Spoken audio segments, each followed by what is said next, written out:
This episode is extremely important because there are significant developments potentially happening in the Gulf and within Lebanon.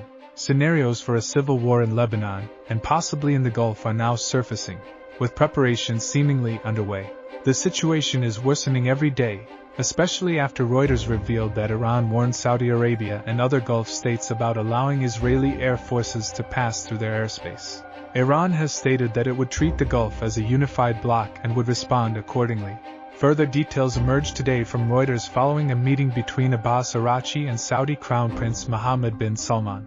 Although the Crown Prince did not attend the BRICS summit, he communicated with Araghchi, receiving a clear message from Iran. The message was that if there is any cooperation between Israel and Saudi Arabia, particularly military, Iran would no longer be able to guarantee the security of Saudi oil facilities. Iran emphasized that it could not control or prevent the actions of militias in Iraq or the Houthis from targeting Gulf oil interests if such cooperation took place.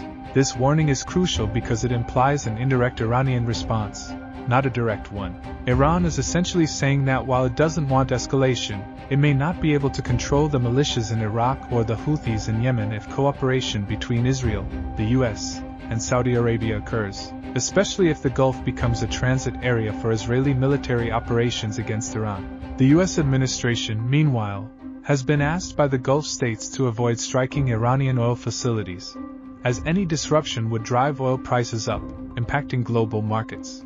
Iran has indicated that if any strikes were to happen, the Gulf could become embroiled in broader conflicts, potentially with attacks on oil shipments or infrastructure.